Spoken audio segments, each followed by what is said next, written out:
చిక్కుముడి. నివారణ లేని వ్యాధితో బాధపడి తండ్రి మరణించగానే గిరిబాబు లోకంలో ఒంటరివాడైపోయాడు. అతడు ఉన్న కొద్దిపాటి పొలాన్ని అమ్మి తండ్రి చికిత్స కోసం చేసిన అప్పులు తీర్చివేసి పట్నం వెళ్ళి ఏదైనా ఉద్యోగం సంపాదించుకోవాలని బయలుదేరాడు. దారిలో గిరిబాబు ఒక చిన్న గ్రామం దాటి కొంత దూరం వెళ్ళగానే బాట పక్కన ఓ చెట్టు నీడలో కూర్చొని ఉన్న ముసలివాడు కనిపించి అతడితో, "పట్నం వెళ్తున్నావా బాబూ? నేను అక్కడికే వెళ్తున్నాను. బాడుగ బండి కోసం ఇక్కడ ఆగాను. నువ్వు నాతో పాటు తోడుగా వస్తే కాస్త ధీమాగా ఉంటుంది. నేను గుండె జబ్బు మనిషిని" అన్నాడు.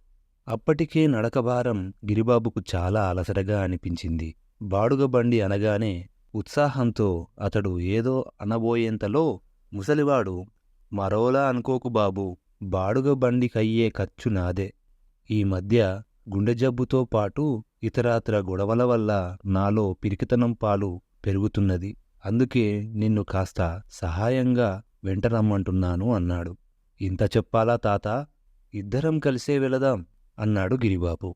కొంతసేపటికి అటుగా ఒక బాడుగ బండి వచ్చింది. ముసలివాడు బండివాడితో బాడుగ సంగతి మాట్లాడి గిరిబాబుతో, "ఏమీ అనుకోక ఈ పక్కన ఉన్న పెట్టెను కాస్త బండిలో పెట్టు, బరువులు ఎత్తొద్దని వైద్యులు చెప్పారు" అన్నాడు. ఆ సమయంలో బండివాడు కొంచెం దూరంలో కనిపించిన పచ్చిగడ్డి కోసి తన ఎద్దుకు వేయడానికి వెళ్ళాడు. వాడు తిరిగి రాగానే గిరిబాబు పెట్టెను బండిలో పెట్టి ముసలివాడికి చేయి ఆసరా ఇచ్చి బండిలో ఎక్కించాడు. బండి పట్నం పొలిమేరలు సమీపించేసరికి సూర్యాస్తమయ వేళ కావస్తున్నది. పట్నం ప్రధాన వీధిలోకి బండి రాగానే ఇద్దరు రక్షకభటులు బండిని ఆపి, "ఎక్కడినుంచి వస్తున్నారు? మీ వెంట ఉన్న సామాను సోదా చేయాలి" అన్నారు. ఆ మాటలు వింటూనే ముసలివాడు వెలవెలపోతూ, "అయ్యా, నేను గుండె జబ్బు మనిషిని. వైద్యం కోసం పట్నం వచ్చాను. నన్ను త్వరగా వెళ్ళనీయండి" అన్నాడు. "మీ సామాను పరీక్షించడం పూర్తవగానే మీరు హాయిగా వెళ్ళొచ్చు" అంటూ రక్షకభటులు బండిలోంచి పెట్టెను కిందికి దించి తాళపు చెవి ఇవ్వమని అతడిని అడిగారు. ముసలివాడు వెంటనే, "ఈ పెట్టె నాది కాదు బాబూ, ఈ కుర్రాడిది" అని ఆ జవాబుకు ఆశ్చర్యపోయి చూస్తున్న గిరిబాబును కోపంగా, "అలా గుట్లు మిటకరించి చూస్తున్నావేం? తాళపు చెవి అడుగుతున్నారు గదా, ఇవ్వు" అన్నాడు. "తాళపు పెట్టె చెవి నా దగ్గర ఉండటం ఏమిటి?" అన్నాడు గిరిబాబు మరింతగా ఆశ్చర్యపోతూ. "నీ పెట్టెతాళం నీ దగ్గరగాక మరెక్కడుంటుంది" అన్నాడు ముసలివాడు చిరాగ్గా. అంతలో బండివాడు, "ఆ తాళపు చెవేదో వారికి త్వరగా ఇవ్వండి, నేను మిమ్మల్ని ఇక్కడ దించి తిరిగి వెళ్ళిపోవాలి" అన్నాడు గిరిబాబుతో. పెట్టెను గిరిబాబు బండిలో పెట్టడం చూసిన బండివాడు ఆ పెట్టె అతడిదే అనుకున్నాడు. గిరిబాబు ఏమి చెయ్యాలో తోచక దిగాలు పడిపోయాడు. రక్షకభటులు విసుక్కుంటూ పెట్టెతాళం బద్దలు కొట్టారు. పెట్టెలో చాలా పాతబట్టలున్నవి. వాళ్ళు వాటిని తొలగించి చూడగా అడుగున ఒక మూట కనిపించింది. వాళ్ళు ఆ మూట విప్పారు. అందులో చాలా బంగారం, నగలు కనిపించినాయి. రక్షకభటులిద్దరూ గిరిబాబు మెడ పట్టుకుని, "ఓరి ఆరితేరిన దొంగ, పాత బట్టల అడుగున దాస్తే మాత్రం దొంగ సొత్తు దాగుతుందా? పోలవరం జమీందారు గారింటిని దోచిన ఘనుడివి నువ్వేనన్నమాట" అన్నారు. గిరిబాబు వడవడ వణికిపోతూ, "అయ్యా, నేను దొంగను కాను. ఈ పెట్టె నాది కాదు, ఈ ముసలాయనది. నా మాట నమ్మండి" అన్నాడు. ముసలివాడు రౌద్రంగా, "ఎవడవిరా నువ్వు? నామీద దొంగతనం మోపుతావా? నా వయసు చూసైనా మర్యాదగా మాట్లాడడం నేర్చుకో" అన్నాడు. ఇదంతా చూసి రక్షకభటులు, "మీలో ఎవరు నిజం చెబుతున్నారో ఎవరు అబద్ధం చెబుతున్నారో తెలియడం లేదు. అందరూ ముందు కొత్వాలు దగ్గరికి రండి" అని వాళ్లను కొత్వాలు దగ్గరకు తీసుకుపోయారు. కొత్వాలు బండివాణ్ణి బాగా ఎరుగును. అందువల్ల ఆయన వాణ్ణి వెళ్ళిపొమ్మన్నాడు. తరువాత ముసలివాణ్ణి గిరిబాబును ప్రశ్నించగా వాళ్ళు పూర్వంలాగే పెట్టె మాది కాదంటే మాది కాదని జవాబివ్వసాగారు. ఆయన వాళ్ళిద్దరినీ కచేరీ గదుల్లోనే ఉంచమని రక్షకభటులకు చెప్పి, "ముసలాడు గిరిబాబులతో మీలో ఒకడు ఆరితేరిన గజదొంగ. రేపు ఉదయం ఆ సంగతి తేల్చుతాను" అని ఇంటికి వెళ్ళిపోయాడు. ఆ రాత్రి కొత్వాలు భోజనం చేస్తూ ఏదో దీర్ఘంగా ఆలోచిస్తుండడం గమనించిన అతడి భార్య సంగతేమని అడిగింది. కొత్వాలు జరిగింది చెప్పి, "ఇంతకాలంగా ఉద్యోగం చేస్తున్నాను.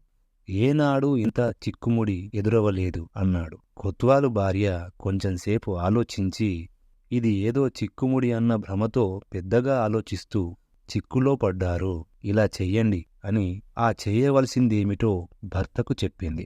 కొత్వాలు మర్నాడు కచేరికి వెళుతూనే గిరిబాబును పిలిచి, మా వాళ్ళు పొరపాటున నిన్ను పట్టుకున్నారు, జమీందారుగారి ఇల్లు దోచిన దొంగ పట్టుబడినట్లు సమాచారం అందింది, నువ్వు వెళ్ళవచ్చు అని ముసలివాడి పెట్టెను గిరిబాబు చేతికి ఇవ్వబోయాడు.